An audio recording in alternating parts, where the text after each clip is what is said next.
Hey guys, my name's Eli Schwarzkopf and I'm in the digital cinematography program. So my first big professional that I contacted was Seth MacFarlane.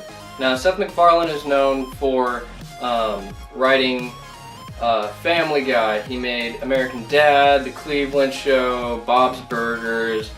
He even directed Cosmos, the really trippy show about space. I tried contacting Seth MacFarlane through Instagram messaging, and obviously he didn't reply. So what I've learned from Seth MacFarlane is that there's always room for a joke.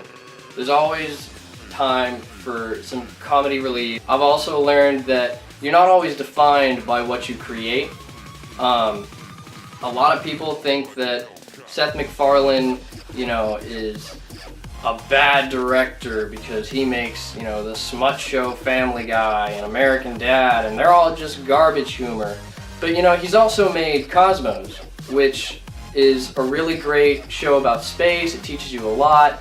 He's even an artist, and when I say an artist, I mean he's a singer. So how did Seth MacFarlane get successful? Well, he started off small. He started off as just an animator where he would be drawing the characters, and slowly he started to write, and eventually he pitched the idea for Family Guy to Fox. He's grown upon his failure, and a lot of people really like that. They like to see someone who's down in the dump and rises above it all. So I didn't get in contact with Seth MacFarlane, and I also didn't get in contact with either of the other two people that I'm going to be mentioning in this video. But the reason why is probably just because I didn't make a Twitter. So this next person that I chose as my professional was Michael Bay. The guy who makes Transformers. And so I tried to get a hold of him through Facebook and Instagram. It didn't work.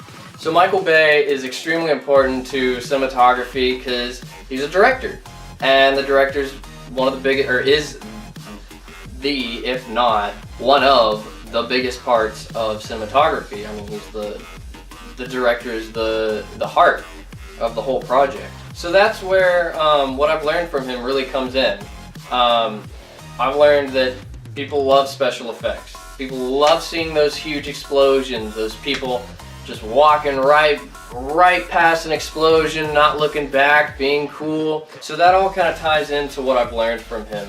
I've learned that, any good special effects, any good dramatic scene, it's really what the people want, honestly. And another thing that I've learned is that if you're like Michael Bay and you find what the audience wants, it's your responsibility to give it to the people. And he's got that option, and he does it very well. So how did Michael Bay become so successful? Well, just like any other person, he started off just working on sets. And he started writing, and eventually he produced a really well scripted movie, and he pitched it and got director of it. The last person that I contacted was a big YouTuber named Philip DeFranco.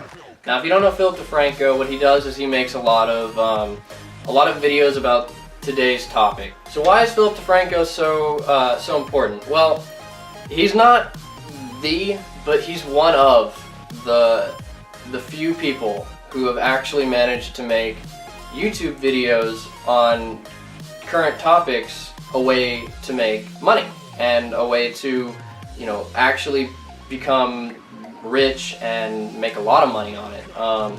There's a lot of other people that do it now today, but when he started off, YouTube wasn't very big. YouTube was back in its very early stages, and I mean, he got the ball rolling. So what have I learned from Philip DeFranco? Well, first of all, I've learned that if you truly believe what you say, others will listen.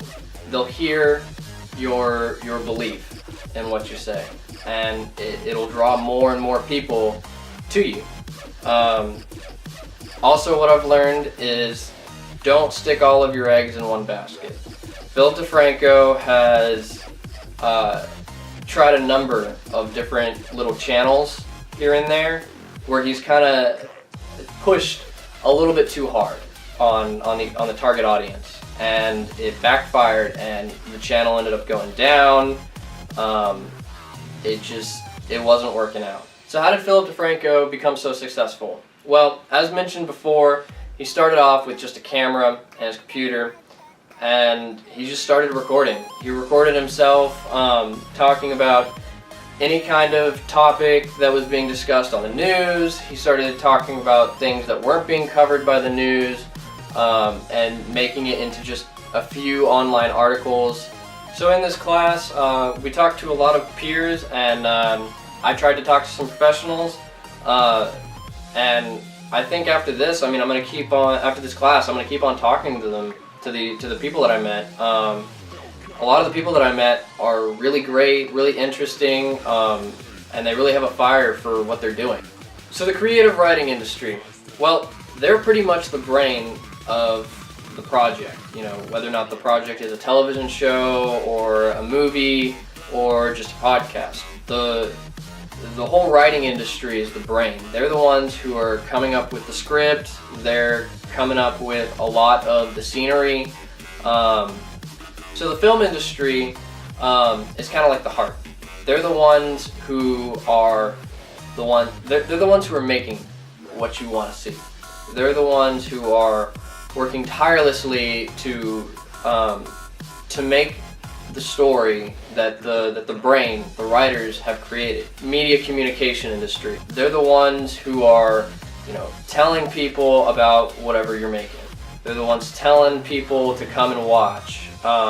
Reaching out to all these different demographics of people to try and get as much money at the end of the project as possible. All three of these different productions or industries are important to one another, because let's say the writing fails. If you don't have a solid story, then what are the production crew going to do?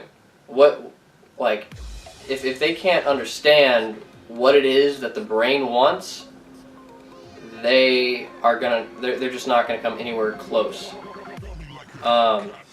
If the production crew can't seem to work together, then the whole thing just falls apart. You won't get your movie, you won't get your show, you won't get your program. And lastly, if the communication industry isn't doing their job, then who's going to know? If they're not reaching out to all of the different demographics, then they're not going to get very many people to watch, and it's going to be a very, very slow process. So I can use the other industries to fuel my brand by, just working together. If I can work together with the other two industries, then I can collectively make my portion. I can and put that out, and that will draw attention as long as I'm working with the media industry. The story is going to be solid if I'm working with the writing industry, and with my portion, with that, I've got all three, and I'm ready to push out a product, which is hopefully going to be a movie someday. I want to thank you guys so much for watching. Hope you liked the video. Love you guys. Bye. Like a Hellcat.